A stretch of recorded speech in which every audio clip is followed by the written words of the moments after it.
Bismillahirrahmanirrahim. Alhamdulillah Rabbil Alamin. Wassalatu wassalamu ala ashrafil anbiya wal mursalin wa ala alihi wa sahbihi ajma'in. Subhanaka la ilma lana illa ma 'allamtana innaka antal alimul hakim. Rabbi shrah li sadri wa yassir li amri wa hlul 'uqdatam min lisani yafqahu qawli. Alhamdulillah, segala puji dan puji bagi Allah Subhanahu wa taala. Salawat dan salam kepada baginda Rasulullah sallallahu alaihi wasallam dan seterusnya kepada ahli keluarganya, para sahabat, golongan tabi'in, tabi'in dan mereka yang mengikuti perjuangan yang dibawa oleh baginda Rasulullah sallallahu alaihi wasallam. Sesungguhnya perjuangan yang dibawa oleh Nabi, oleh Rasul kita, bukan satu perjuangan yang mudah. Bahkan baginda sallallahu alaihi wasallam terpaksa menghadapi beberapa peperangan. Di antara peperangan yang baginda Rasulullah sallallahu alaihi wasallam menghadapinya adalah peperangan Badar. Sebenarnya berlaku peperangan Badar, para sahabat tidak menyangka berlakunya peperangan. Kerana pada peringkat awalnya para sahabat bersama dengan baginda Rasulullah sallallahu alaihi wasallam keluar ke medan Badar itu adalah untuk menyekat rombongan perniagaan daripada Mekah, yang mana rombongan itu orang-orang kafir musyrik Mekah, mereka ada mengampas, mengambil hati-hati orang yang beriman kepada Allah.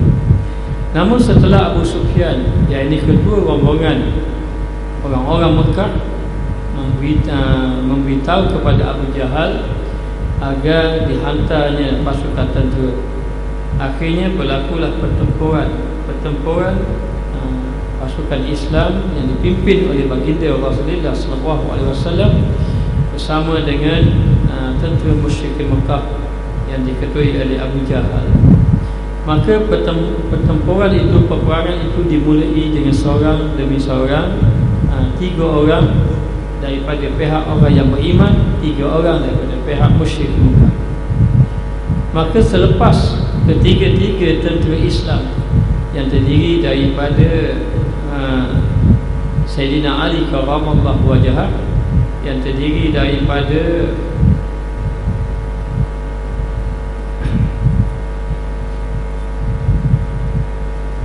sepapa saudara Nabi sallallahu alaihi wasallam, Sayyidina Hamzah, yang merupakan yang dikenali dengan pedang Allah, seorang yang hebat dalam melawan pedang, dan juga disertai dengan seorang lagi adalah Ubaidah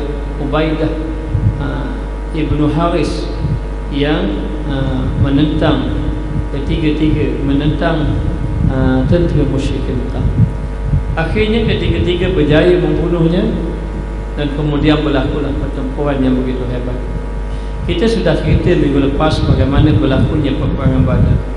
Selepas daripada peperangan tersebut, di antara musyrikin yang berjaya dibunuh adalah Abu Bukhtari Ibnu Hisham dan Al-Jarrah, yang dibapa kepada Ubaidah Ibnu Jarrah. Ubaidah Ibnu Jarrah ini dia membunuh ayah dia sendiri, sedangkan ayah dia ini berada di pihak musyrikin Mekah. Dia sebenarnya ketika bertemu dengan ayahnya, dia mengelak untuk membunuh ayahnya, bahkan mengajak ayahnya beriman, tetapi ayahnya berkeras untuk membunuhnya. Akhirnya dia terpaksa membunuh ayahnya dalam peperangan tersebut. Maka Abu Ubaidah dibunuh oleh anaknya sendiri. Abu Ubaidah dibunuh oleh anaknya sendiri selepas dia cuba mengelakkan diri daripada ayahnya, tetapi ayahnya berdegil. Akhirnya dia terpaksa membunuh ayahnya. Umayyah ibnu Khalaf dan juga anaknya yang bernama Ali juga dibunuh. Maka pembunuhan dilakukan oleh sekumpulan orang-orang Ansar yang disertai oleh Bilal ibnu Rabah dan juga Ammar bin Yasir. Mereka berdua berusaha membunuhnya disebabkan penyiasaan yang telah dilakukan terhadap mereka berdua ketika di Mekah. Maka orang-orang Ansar, orang-orang Madinah ini bersungguh-sungguh menentang orang-orang musyrik Mekah, maka ditolong oleh Bilal ibn Rabah. Bilal ibn Rabah ini berjaya membunuh Umayyah bin Khalaf. Umayyah bin Khalaf ketika berada di Mekah dahulu, beliaulah yang menyeksa Bilal ibn Rabah. Maka dalam peperangan tersebut, maka Bilal ibn Rabah terlihat adanya Umayyah bin Khalaf, lalu dia cepat mendapatkan Umayyah bin Khalaf. Yang ketika itu Umayyah bin Khalaf telah berlawan dengan orang Mekah, orang Ansar, orang Madinah. Lalu Bilal ibn Rabah menolong orang Madinah tadi, dan dia bercita-cita untuk membunuh Umayyah bin Khalaf. Kerana Umayyah bin Khalaf adalah orang yang begitu keras menentang dakwah baginda Rasulullah sallallahu alaihi wasallam. Dan Bilal ibn Rabah dibantu oleh Ammar bin Yasir dalam menumbangkan, dalam membunuh Umayyah bin Khalaf. Maka mereka berdua berusaha membunuhnya disebabkan penyiksaan yang telah dilakukannya terhadap mereka berdua ketika berada di Mekah. Bilal ibn Rabah diseksa. Sebagaimana kita maklum bahawa Bilal ibn Rabah diletakkan batu di atas dadanya oleh Umayyah bin Khalaf, dan Umayyah bin Khalaf mahu ataupun bercita-cita agar Bilal ibn Rabah itu tidak beriman kepada Allah, keluar daripada Islam. Begitu juga dengan Ammar bin Yasir. Ammar bin Yasir diseksa dengan penyiksaan yang begitu berat, sehingga baginda Rasulullah SAW memberitahu kepada keluarga Yasir, berita gembira kepada keluarga Yasir, kerana ia sabar dan mempertahankan kalimah la ilaha illallah, sehingga ibu kepada Ammar itu yang bernama Sumayyah dibunuh, dan Yasir juga demikian. Dan Ammar bin Yasir diseksa dengan penyiksaan yang begitu berat. Maka ketika berlaku peperangan Badar, maka Bilal ibn Rabah dan Ammar bin Yasir lihat Umayyah bin Khalaf. Ketika itu Umayyah bin Khalaf telah sedang bergelut dengan orang Madinah. Maka kedua-duanya membantunya sehingga berjaya membunuh Umayyah bin Khalaf. Umayyah bin Khalaf adalah salah seorang tentera ataupun pemimpin musyrikin Mekah yang kuat menentang dakwah baginda Rasulullah sallallahu alaihi wasallam. Di antara yang terbunuh ialah Hanzalah ibnu Abu Sufyan dan Abu Jahal ibnu Hisham. Maka Hanzalah ibnu Abu Sufyan ini adalah anak kepada Abu Sufyan, dan Abu Sufyan juga adalah ketua pasukan tentera selain daripada Abu Jahal. Lalulah dalam keadaan macam itu, maka berjaya dibunuh anak Abu Sufyan yang bernama Hanzalah dan juga Abu Jahal ibnu Hisham. Abu Jahal ini dikenali dengan Abu Hakam di kalangan mereka. Abu Hakam bermakna bapa bijaksana, tetapi Nabi menggelarnya Abu Jahal, orang yang jahil, bapa segala kejahilan. Kerana sesungguhnya Abu Jahal ini orang yang kuat menentang Nabi sallallahu alaihi wasallam. Sebenarnya disebabkan Abu Jahal lah berlaku peperangan Badar ini. Kerana sesungguhnya di kalangan mereka, orang-orang musyrikin Mekah ada mencadangkan supaya tidak berperang dengan Muhammad, tidak menentang Muhammad. Namun Abu Jahal lah orang yang keras, dan mana-mana pemimpin yang tidak mahu pergi berperang, maka Abu Jahal lah yang akan mengatakan pengecut ataupun menghina dan sebagainya, sehingga pemimpin-pemimpin musyrikin Mekah walaupun dalam hatinya takut nak menentang Rasulullah, tapi dia terpaksa pergi kerana takut dihina ataupun dimarahi oleh Abu Jahal. Akhirnya Allah Ta'ala jadikan tunjuk kepada Abu Jahal bahawa kebenaran itu berada pada anak saudaranya Muhammad ibnu Abdullah. Ketika Nabi SAW ingin meneruskan, ingin melakukan peperangan, Nabi telah berdoa kepada Allah, Allahumma ittahli hadhil isabah la tu'bad. Ya Allah, ya Tuhanku, seandainya engkau kalahkan tentera yang sedikit ini, nasib engkau tidak akan disembah, ataupun aku bimbang engkau tidak akan disembah. Lalulah Abu Jahal juga berdoa, ya Allah, ya Tuhanku, sesungguhnya Muhammad ini pemecah belah. Ya Allah, Muhammad ini pemecah belah. Dia berdoa dengan nama Allah Ta'ala juga. Hanya dia menjadikan Tuhannya yang sebenar adalah patung berhala. Lalu dia mengatakan Muhammad ini pemecah belah, matikanlah Muhammad pagi ini juga. Tapi ternyata dalam peperangan Badar, yang wafat, yang mati itu adalah Abu Jahal. Maka dia ditentang hebat oleh dua orang remaja Ansar yang disebabkan mereka mendengar bahawa Abu Jahal ini amat menyakiti baginda Rasulullah SAW. Dia budak kecil, saya lupa dah nama dia. Dia budak kecil saja, dia dua beradik. Maka dalam peperangan itu dia pergi dalam perang tadi, ada dia, kemudian dia tengok Abu Jahal. Maka bila dia tengok Abu Jahal, dia cepat-cepat pergi mendapatkan Abu Jahal. Kedua-dua adik-beradik ini yang masih budak lagi ketika itu, maka berjaya membunuh Abu Jahal. Bila berjaya membunuh Abu Jahal, dia cepat-cepat lari jumpa baginda Rasulullah sallallahu alaihi wasallam lalu mengatakan, saya telah membunuh Abu Jahal. Maka kata yang seorang lagi itu, adik-beradik dia, saya telah membunuh Abu Jahal. Maka Nabi tengok kedua-dua pedang yang ada pada tangan budak ini, yang adik-beradik ini, ternyata ada kesandaran. Maka Nabi tahu dua-dua ini telah membunuh Abu Jahal. Lalu ditanya, kenapa kamu ini bersungguh sangat membunuh Abu Jahal? Saya ini dapat tahu bahawa Abu Jahal inilah orang yang banyak menyakiti Rasulullah ketika berada di Mekah. Jadi saya tidak boleh, daripada dulu saya benci Abu Jahal kerana Abu Jahal ini banyak menyakiti baginda Rasulullah sallallahu alaihi wasallam. Maka Abu Jahal dibunuh dalam peperangan Badar oleh dua orang budak sahaja yang benci terhadap Abu Jahal, yang sangat menzalimi, memusuhi baginda Rasulullah sallallahu alaihi wasallam. Maka dalam keadaan macam itu diketahui bahawa Abu Jahal ini sudah wafat dalam peperangan Badar. Dikatakan bahawa Nabi SAW selepas daripada perang Badar ini, Nabi pergi duduk depan jasad Abu Jahal yang sudah mati. Maka ketika Nabi duduk di hadapan jasad Abu Jahal, Nabi pun kata, bagaimana dengan apa yang aku kata? Adakah kamu percaya ataupun tidak? Rasakanlah hari ini. Maknanya Nabi beritahu kepada Abu Jahal yang ketika itu Abu Jahal sudah jadi mayat, Abu Jahal sudah mati. Maka sahabat memandang baginda Rasulullah SAW rasa hairan, kenapa Nabi bercakap dengan dia yang sudah mati, yang Abu Jahal yang sudah mati. Nabi bercakap dengan Abu Jahal seolah-olah Abu Jahal itu hidup lagi. Lalu dia kata, wahai Abu Jahal, rasakanlah apa yang aku kata. Adakah aku kata ini benar? Kamu akan berjumpa dengan Allah, nanti tahulah kamu. Maka sahabat bertanya, ya Rasulullah, tidakkah dia sudah mati? Ya, dia sudah mati. Tidakkah dia mendengar apa yang kamu kata, wahai Rasulullah?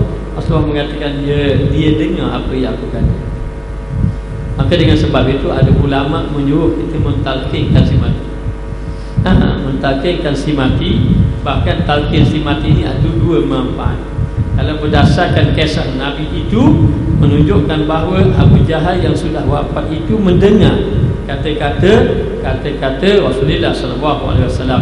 Bahkan ada juga hadis yang mengatakan bahawa apabila seorang itu wafat dikebumikan, maka dia mendengar tapak-tapak kaki orang yang masih hidup. Maka ini dalil mengatakan bahawa orang yang mati itu boleh lagi mendengar dengan izin Allah Subhanahu wa taala. Maka ulama menyuruh mentalqinkan, dan hadis mengenai talqin itu walaupun hadis dhaif boleh diamalkan sebenarnya. Yang paling penting talqin itu ada dua kebaikan. Kebaikan yang sebab yang pertama kepada si mati, seandainya si mati itu mendengar. Yang kedua untuk peringatan kepada orang yang masih hidup agar ia bersiap-siap untuk menghadapi kematian, beramal dengan amal yang soleh.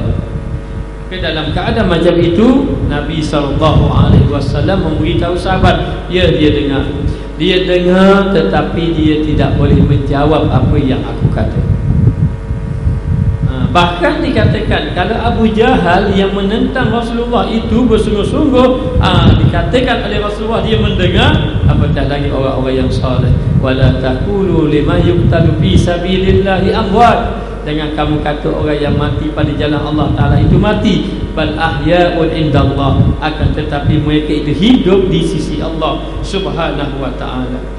Maka kematiannya disegerakan oleh Abdullah ibn Mas'ud yang mengumumkan kepada orang ramai dalam peperangan tersebut Abu Jahal sudah wafat. Sebenarnya salah satu psikologi, kalaulah pemimpin-pemimpin, ketua-ketua sudah mati dan diumumkan ketua kamu sudah mati, maka sekurang-kurang pihak musuh jadi gerun ketuanya sudah mati. Maka Abdullah ibn Mas'ud dia segera memberitahu bahawa Abu Jahal sudah wafat, tetapi dibunuh oleh dua budak yang membela baginda Rasulullah SAW. Pada hari tersebut Naufal ibn Khuwailid juga dibunuh. Dia dibunuh oleh Ali bin Abi Talib. Ali bin Abi Talib membunuh Naufal ibn Khuwailid, Dan turut terbunuh ialah Ubaidah dan juga Al-As, bapa kepada Abu Ubaidah, Sa'id ibnu Al-As ibnu Umayyah, dan ramai lagi yang terbunuh dalam peperangan tersebut. Kalau kita membaca kitab sirah Ibnu Hisham, dia akan nyatakan seorang demi seorang, baik orang kafir yang mati terbunuh, orang Islam yang mati terbunuh. Kalau ada 70 lah dia senaraikan nama. Maka dikatakan bahawa disebut dalam kitab ini pemimpin-pemimpin orang-orang besar yang mati di kalangan musyrikin Mekah yang mati dalam perang Badar. Maka bilangan orang musyrikin yang berjaya ditawan ialah 70 orang yang tidak mati tapi menjadi orang tawanan. Di antara tawanan yang dibunuh oleh Rasulullah sallallahu alaihi wasallam ketika dalam perjalanan pulang ialah Uqbah ibnu Abi Mu'aiz dan An-Nadhr ibnu Haris. Ketika di Mekah, mereka berdua adalah di kalangan mereka yang melakukan penghinaan yang dahsyat terhadap baginda Rasulullah sallallahu alaihi wasallam. Diceritakan bahawa selepas dua orang ini termasuk di dalam tawanan perang, maka dapat tahu sahabat. Maka bila dapat tahu sahabat ini mengambil jalan bunuh dua orang ini. Masa itu dalam tawanan, bukan bunuh dalam perang, dalam jadi tawanan dibunuh. Maka ditanya kenapa bunuh dia ni? Kerana dikatakan bahawa masa di Mekah dahulu dia ini cukup keras menentang Nabi. Penghinaan dia buat pada Nabi cukup dahsyat. Maka dengan sebab itu sahabat bunuh. Kerana Nabi larang yang lain jangan bunuh. Tidak lagi diputuskan lagi tentang orang-orang tawanan tentera Badar ini. Maka dalam keadaan macam itu, peristiwa peperangan Badar berlaku pada 17 Ramadan dan ia merupakan hari ulang tahun penurunan Al-Quran. Jarak masa antara kedua-dua peristiwa itu ialah genap 14 tahun Hijrah. Ini nak beritahu bertepatan dengan penurunan Al-Quran dengan peperangan Badar. Maka peperangan Badar berlaku bulan Ramadan dan juga penurunan Al-Quran juga berlaku di bulan Ramadan. Rasulullah sallallahu alaihi wasallam mengarahkan agar mereka yang terbunuh diletakkan di dalam telaga Badar. Mereka dibunuh di tempat yang telah ditunjukkan oleh Rasulullah sallallahu alaihi wasallam sebelum berlaku peperangan. Lalu Nabi SAW sebelum berlaku peperangan, Nabi telah berkata kepada sahabat, "Wahai sahabatku, aku telah melihat tempat mereka itu dikebumikan, ditanam. Aku telah melihat kematian mereka dan aku telah melihat di mana mereka dikebumikan ataupun ditanam." Maka ternyata Nabi menyebut kepada sahabat tadi tempat yang Nabi tengok, yang Nabi lihat, masa itu peperangan belum lagi berlaku. Kemudian selepas berlaku peperangan, akhirnya tempat yang Nabi sebut tadi ditanamnya orang-orang yang mati dalam peperangan Badar. Ini kerana di antara sunnah baginda Rasulullah SAW dalam peperangan yang dilancarkan ialah apabila berjumpa mayat manusia, baginda akan mengarahkan supaya mayat tersebut dikebumikan tanpa bertanya sama ada dia muslim atau kafir. Kata dalam kitab ini begitu. Lalu dikatakan bahawa kalau jumpa mayat dikebumikan. Apabila Utbah, bapa kepada Abu Huzaifah, salah seorang sahabat yang pertama memeluk Islam, dicampakkan ke dalam telaga, maka muka anaknya berubah. Lalu Rasulullah SAW memahami perkara tersebut, lalu bertanya, "Kemungkinan terdapat sesuatu di dalam fikiran kamu mengenai ayah kamu?" Dia jawab, "Tidak, demi Allah, tetapi apa yang berlaku ialah aku mengetahui bapaku mempunyai pandangan yang bernas, lemah lembut, dan bapa aku juga ada kelebihannya. Sebelum ini aku mengharapkan Allah Ta'ala memberi hidayat kepadanya. Apabila aku melihat dia mati dalam keadaan sekarang, maka aku merasa sedih." Maka Rasulullah SAW mendoakan kebaikan untuknya. Maka namun demikian, Rasulullah mendoakan bapa kepada sahabat tadi yang mati tidak beriman sebagai menjaga hati sahabat. Bahkan Ikrimah bin Abu Jahal juga Nabi pernah sebut di hadapan sahabat yang lain, kalau kamu nak hina, kalau kamu marah kepada Abu Jahal, jangan kamu hina di hadapan Ikrimah. Ikrimah bin Abu Jahal adalah anak Abu Jahal yang beriman kepada Allah. Walaupun ayahnya tidak beriman kepada Allah Ta'ala, Nabi menghormati anaknya Ikrimah. Lalu Nabi berkata kepada sahabat yang lain, jangan kamu hina Abu Jahal di hadapan Ikrimah. Ikrimah sendiri pernah berjumpa dengan baginda Rasulullah SAW, menawarkan kalaulah Rasulullah ingin membunuh ayahnya, dia sanggup bunuh. Kerana orang yang dibenci oleh Rasulullah, dia pun benci juga. Tak kira walau ayahnya sendiri. Orang yang dikasihi oleh Rasulullah, dia pun mengasihinya. Namun Nabi melarang dia melakukan demikian. Kerana Nabi ini tidak mahu mengajar, menunjukkan kepada sahabat menunjukkan pada sahabat perbuatan yang menyebabkan tersinggung perasaan orang lain, hatta kepada seorang yang ayahnya tidak beriman.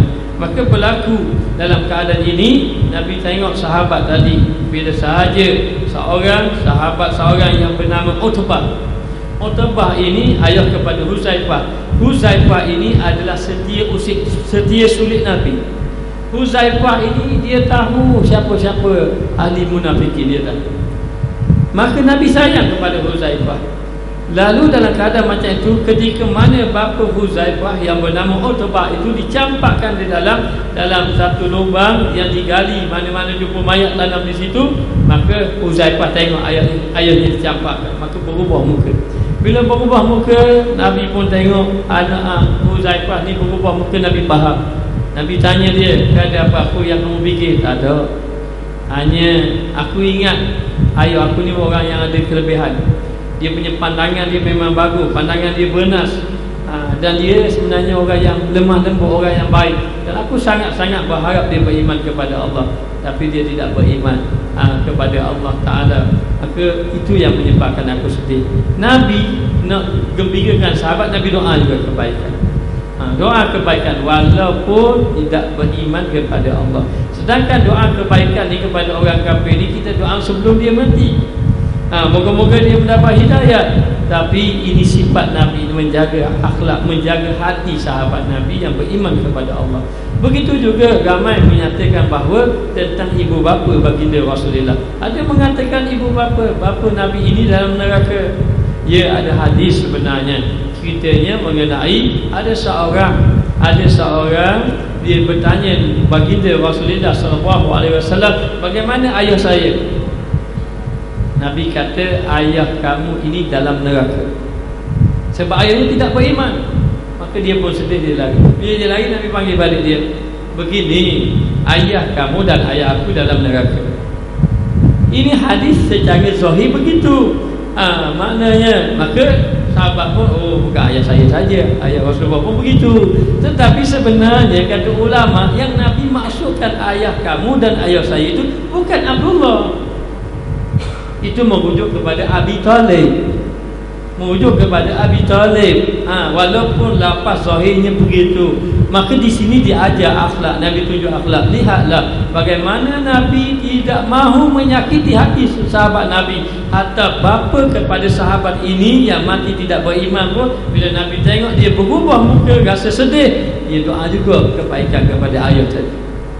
Tentang terima tidak terima itu urusan Allah. Tapi nak tunjuk akhlak supaya menenangkan hati sahabat Nabi. Ini baru lepas perang Badar. Nabi tak kata ayah kamu ni sungguh-sungguh sangat nak bunuh orang Islam, maknanya itu nasib baik dia mati. Kalau dia tak mati, dia bunuh ramai mana sahabat Nabi. Nabi tak kata begitu. Nabi seorang yang sangat baik akhlaknya. Lalu dalam keadaan macam itu, Nabi berdoa kebaikan juga. Kemudian Rasulullah SAW mengarahkan supaya bersiap sedia untuk beredar. Maka baginda menunggang tunggangannya dan berhenti di pinggir telaga yang dicampakkan mayat musyrikin ke dalamnya. Lalu Nabi pun tengok mayat seorang demi seorang orang-orang musyrikin dicampakkan dalamnya. Maka inilah Allah Ta'ala beri mujizat kepada Nabi. Sahabat sudah tahu dan Nabi sudah tahu. Nabi beritahu pada sahabat, aku sudah lihat tempat kematian mereka. Nabi beritahu tempat sekian-sekian. Akhirnya bila berlaku saja lepas peperangan, maka digali lubang, lalu mayat dicampakkan ke dalam lubang tersebut. Maka banyak mayat-mayat musyrikin yang dicampakkan dalam lubang tersebut.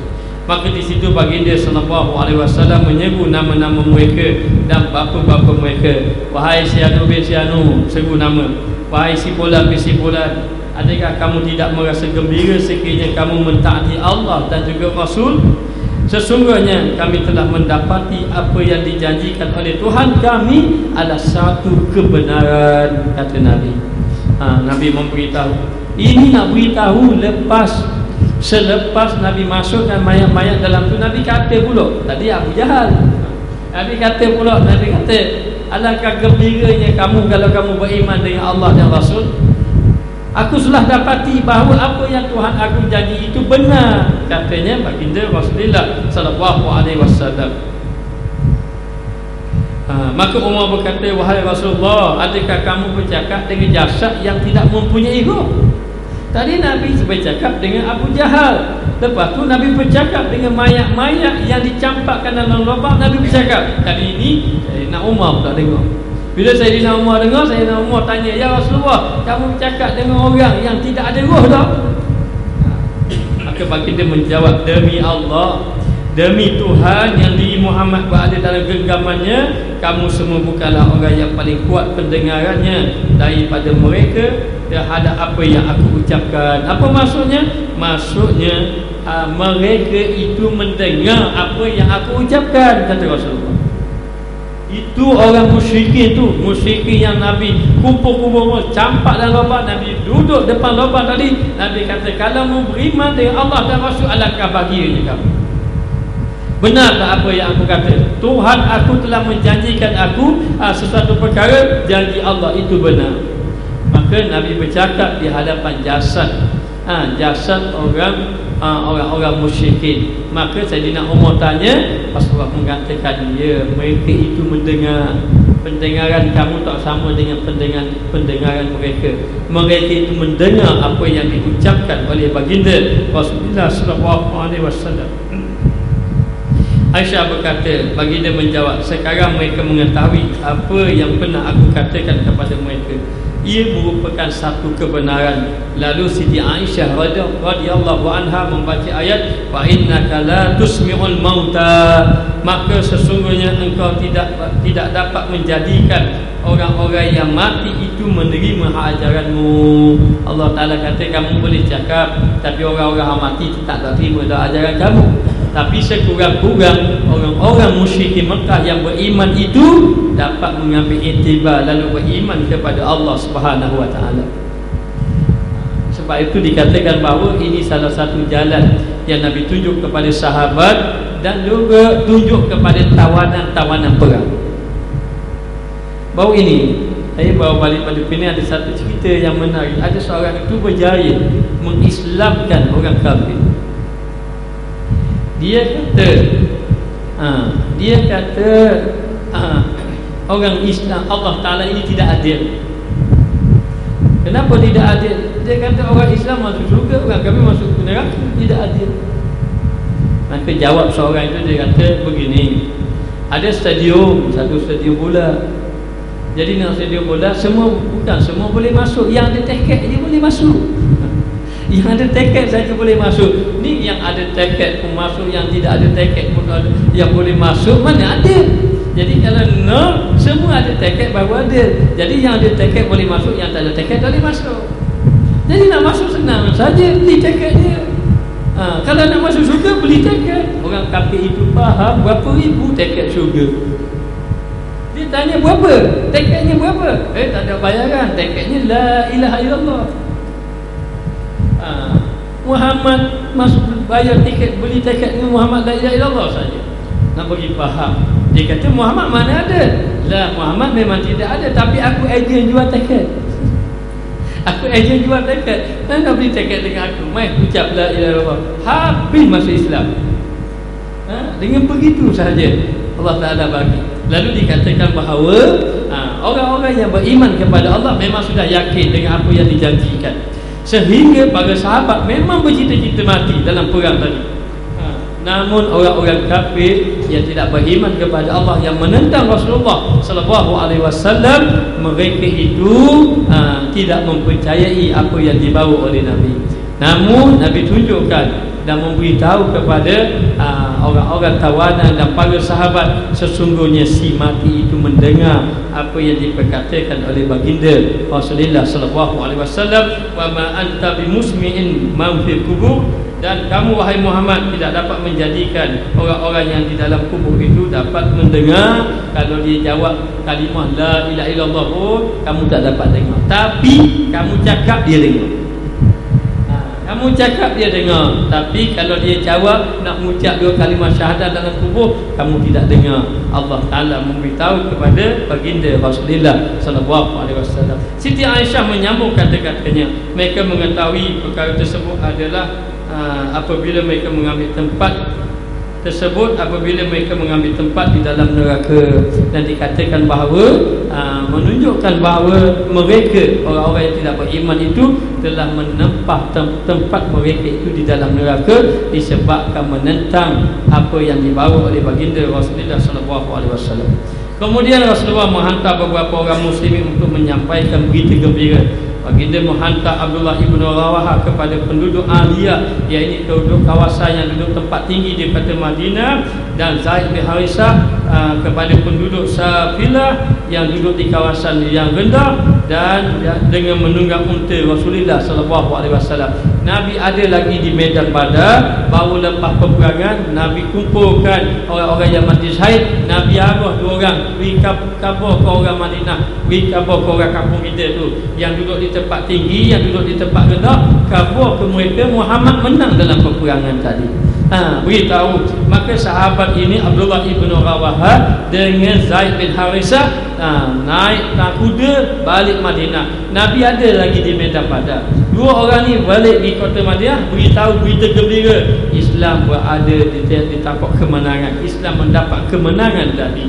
Jadi bila beritahu Islam dapat kemenangan, terkejut orang-orang Yahudi Madinah. Macam mana Muhammad boleh menang dengan sahabat-sahabatnya? Orang-orang munafikin pun tak percaya Muhammad boleh menang. Dia tahu bahawa Muhammad dengan sahabat itu tak ramai pergi berperang, dan dia mengharapkan Muhammad dan sahabat itu kalah. Namun Rasulullah SAW diberi pertolongan oleh Allah dalam peperangan Badar, dihantarkan malaikat sehingga Allah Ta'ala beri kemenangan. Bila saja dua orang ini sampai di kota Madinah, dia beritahu, wahai penduduk Madinah, Muhammad telah menang. Maka yang pergi tempat tinggi beritahu, naik kuda beritahu, Muhammad telah menang. Sehingga terdengar orang-orang munafikin, terdengar orang-orang Yahudi. Maka orang-orang munafikin dan orang-orang Yahudi tadi bila dengar berita ini, dia kata berita angin, kabar angin je, bukan betul Muhammad menang. Sedap pula dia kata. Maknanya lalu dikatakan bahawa menyebarkan berita angin yang negatif mengenai Muhammad sallallahu alaihi wasallam dan tentera muslimin yang bersama-sama baginda, ini adalah kebiasaan pihak musuh. Jadi mana bukti Muhammad menang? Takkan dengan kamu boleh percaya dua orang ini? Akhirnya dia, orang-orang munafikin dengan orang-orang Yahudi, mengatakan berita kemenangan baginda Rasulullah SAW itu adalah berita palsu, berita kabar angin, berita tidak benar. Mana boleh menang takat 300 pula dengan 2 ekor kuda nak lawan dengan berpuluh-puluh, beratus-ratus kuda, lepas tu tentera dia. Maka orang-orang yang berada di kota Madinah ni ragu-ragu, betul orang ni menang. Maknanya kadang-kadang macam itu memang pihak musuh begitu. Maka mereka suka menyebarkan sesuatu yang memudaratkan dengan tujuan menimbulkan perasaan negatif di kalangan muslimin ataupun kurang keyakinan mereka kepada baginda Rasulullah SAW. Apabila mereka yang ditugaskan untuk menyampaikan berita gembira mengenai kemenangan tadi, maka penduduk Madinah ramai-ramai gembira, percaya dengan sahabat Nabi tadi. Maka penyampai berita gembira sampai ketika mereka baru saja selesai mengkebumikan jenazah Ruqayyah binti Rasulullah SAW, iaitu isteri kepada Sayyidina Osman ibn Affan. Ketika berlaku peperangan, Sayyidina Osman tidak pergi perang Badar. Sayyidina Osman tidak pergi perang Badar. Namun demikian, setengah daripada ahli sirah meletakkan Sayyidina Osman ini ahli Badar, walaupun dia tidak pergi perang Badar. Setengah daripada ahli sirah. Sehingga ada biasanya 17 Ramadan kalau di setengah-setengah negara Arab dia buat haul, iaitu memperingati tentera-tentera Badar. Dia akan baca nama-nama tentera Badar. Ada setengahnya memasukkan Sayyidina Osman Ibn Affan. Sayyidina Osman Ibn Affan dia memang orang yang terlibat dalam perang Badar, namun tiba-tiba didapati isterinya, anak kepada baginda Rasulullah SAW yang bernama Ruqayyah sakit. Bila sakit, maka Nabi sendiri tidak izinkan dia pergi perang Badar, pergi medan Badar. Nabi suruh dia, ini Sayyidina Osman, pergi jaga isterinya. Maka Sayyidina Osman jaga isterinya. Isterinya sakit semakin tenang sehingga berlaku kematian.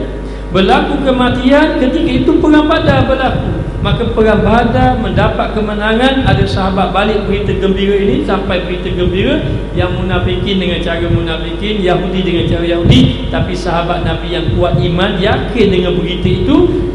Baru orang sedih dengan berita kematian anak baginda Rasulullah SAW yang bernama Ruqayyah itu. Baru selesai dikebumikan, baru tengah sedih lagi sebab anak Rasulullah wafat. Sahabat ini dia kalau perkara yang boleh membawa Rasulullah sedih, dia akan sedih. Kalaulah berita Ruqayyah meninggal, memang Rasulullah sedih, maka sahabat pun akan sedih. Baru lepas berita kesedihan itu, tiba-tiba datang dua orang tadi, Zaid bin Harisah, Abdullah ibn Rawahah, memberitahu Muhammad mendapat kemenangan. Maka mereka gembira. Hilang rasa kesedihan di atas kematian Ruqayyah, iaitu isteri oleh Sayyidina Osman ibn Affan. Maka Sayyidina Osman ibn Affan tidak ada di medan Badar. Sebab apa? Sebab menjaga isterinya yang sedang sakit. Selepas itu Rasulullah pun pulang ke Madinah. Orang munafikin dengan orang Yahudi kata, mana Muhammad kata menang, tak balik-balik pun. Maknanya kalau dia kata menang, orang-orang Islam yakin Muhammad menang dengan sahabatnya Rasulullah menang. Maka Nabi balik. Mereka pun tunggu kepulangan Nabi SAW sampai ke kota Madinah. Ketika itu berlaku perselisihan di antara sebagian orang muslimin mengenai pembahagian harta ghanimah. Bagi harta ghanimah, para pemuda berkata, kami yang mengharui pertempuran, oleh itu semua harta ghanimah adalah milik kami. Golongan tua pula berkata, kami yang membantu kamu, oleh itu kita sama-sama dapat bahagian. Oleh kerana perselisihan ini boleh membawa kepada kelemahan dan boleh menanam bibit-bibit pemusuhan dan perasaan saling benci-membenci di dalam hati yang boleh membawa kepada perpecahan, maka Allah Ta'ala menurunkan keputusan yang mereka itu perselisihkan. Lalu Allah Ta'ala menyebut di dalam firman-Nya, yas'alunaka 'anil anfal qulil anfalu lillahi wa rasul fattaqullaha wa aslihu zata bainikum wa atiullaha wa rasulah in kuntum mu'minin. Mereka bertanya kepadamu, wahai Muhammad, bagaimana dengan harta rampasan perang ni? Nak bagi macam mana ni? Satu puak kata, kamilah yang patut dapat banyak. Kata satu puak lagi, kami perlu dapat juga, kami yang bantu kamu. Maka bergaduh tentang harta rampasan perang. Itu dalam keadaan Nabi masih ada hidup lagi, Nabi di hadapan mereka lagi. Sahabat sudah berebut-rebut harta ghanimah. Masya Allah, nak beritahu harta ini satu tarikan yang kuat sehingga sahabat Nabi pun boleh bergaduh dengan harta. Lalu dalam keadaan macam itu, Allah Ta'ala selesaikan masalah, diturunkan ayat yas'alunaka 'anil anfal. Orang bertanya kepada engkau, wahai Muhammad, tentang harta rampasan perang. Qulil anfal lillahi wa rasul. Katakan pada mereka, asal bala milik Allah, milik Rasul. Habis kena bala-bala dengar balik ya. Qulil anfal lillahi wa rasul, milik Allah, milik Rasul. Fattaqullah, takutlah kamu kepada Allah. Wa aslihu zata bainikum, dan hendaklah kamu perbaiki hubungan antara kamu. Perbaiki, jangan bergaduh. Wa atiullaha wa rasulahu in kuntum mu'minin. Kalau kamu benar-benar beriman, apa yang diputuskan oleh Rasul kamu ikut, dan keputusan Rasul itu adalah keputusan Allah Subhanahu wa taala. Maka dengan cahaya Al-Quran ini menyinari hati-hati mereka yang hampir-hampir berlaku perpecahan di kalangan mereka. Akhirnya kata, beginilah ya Rasulullah, kami suruh pada kamu lah, kamu nak bagi mana, kami dapat, kami tak dapat pun tak apa. Yang paling penting kami nak taat pada Allah dan Rasul. Ini maknanya para sahabat Nabi, Allah Ta'ala turun ayat apa begitu, lalu mereka pun bersetuju pembagian harta ghanimah ini kepada baginda Rasulullah sallallahu alaihi wasallam. Maka baginda boleh beri kepada siapa yang baginda nak. Kamu duduk bahagian depan, striker, bagi banyak sikit. Kamu bahagian ni, itu hak Rasulullah dah. Ketika itu Allah Ta'ala nak uji sahabat Nabi. Kalau Nabi beri lebih orang tu mana? Kamu nak deki ke tak boleh deki? Maka bila turun ayat ini, beritahu bahawa Nabi berhak nak beri siapa yang ia kehendaki. Dengan itu Rasulullah bagi belaka. Walaupun Nabi ni Rasulullah nak bagi orang Muhajirin, orang kampung kita, tak baik, bagi boleh. Orang Madinah kena akur. Masa tu mereka dah putus, kamu bagilah macam mana Rasulullah, kami terima belaka. Kalau kamu nak beri orang Muhajirin belaka, berilah. Kalau nak beri ke orang Madinah, beri belaka lah, kami terima belaka. Tapi Nabi ni orang yang bijaksana. Nabi ni orang yang pandai menjaga hati-hati dalaman. Nabi ini mursyid. Nabi ini guru segala penyakit-penyakit hati. Nabi bagi sama dia. Orang Mekah dapat, orang Madinah pun dapat, bagi dapat belaka. Kalau Nabi nak bagi orang Muhajirin belaka boleh, tapi Nabi bagi belaka, Nabi bagi secara adil. Maka dalam keadaan itu, bila semua tentera berjalan kaki mendapat bahagian yang sama, dan tentera berkuda pula mendapat bahagian yang sama, banyak sesama mereka yang dibahagian. Tapi kalau nak dapat banyak ni belaka kuda, jalan kaki begini belaka. Maka Nabi pun bagi sama banyak di antara mereka, dan Rasulullah SAW juga memperuntukkan bahagian kepada mereka yang tidak terlibat dalam peperangan. Kerana apa? Mereka ada tugas lain yang dipertanggungjawabkan. Di antaranya apa? Ada juga yang jadi pengganti Nabi di kota Madinah. Yang jadi imam di kota Madinah, siapa? Dia ambil tugas Nabi, Nabi bagi juga dia. Kemudian ada juga yang orang-orang yang maknanya yang rawat-rawat orang tentera Islam tu, dapat juga. Mana-mana yang terlibat, yang ada saham untuk menolong peperangan Badar, Nabi bagi belaka. Nabi bagi belaka. Dan mereka tidak boleh petikai, mana dia banyak, mu boleh 500 kan, aku 300,500. Tak ada. Nabi bagi ke berapa-berapa, dia sama terima belaka. Tak boleh kata apa-apa. Lalu mereka ialah Abu Lubabah Al-Ansari yang ditugaskan sebagai pengganti Rasulullah SAW kepada penduduk Madinah. Dia duduk di Madinah, mana mengganti Nabi. Al-Haris Ibn Hatib yang ditugaskan sebagai pengganti Rasulullah kepada Bani Auf untuk melaksanakan tugas yang diamanahkan kepadanya. Al-Haris Ibn Shimah dan Al-Khawwat Ibn Jabir, kerana mereka berdua cedera ketika di Rafah yang tidak membolehkan mereka meneruskan kemarahan. Talhah Ibn Ubaidillah, Sa'ad Ibn Zaid, kerana mereka ditugaskan sebagai pengintip untuk mendapat maklumat, dan mereka pulang selepas peperangan tamat. Osman Ibn Affan yang tidak pergi berperang kerana menjaga isterinya. Rasulullah meminta sendiri dia ini tinggal di Madinah untuk menjaga anak baginda Rasulullah SAW yang bernama Siti Ruqayyah, untuk merawatnya. Asif Ibn Adi kerana ditugaskan mengganti Rasulullah kepada penduduk Kuba dan penghuni kawasan tinggi Madinah. Dan banyak lagi Nabi bagi-bagi yang tak pergi perang pun, tapi ada saham yang menolong peperangan, Nabi bagi belaka. Macam mana? Puas hati tak? Semua puas hati. Jadi kalau puas hati belaka, itu sama minggu depan lah. Wallahu a'lam.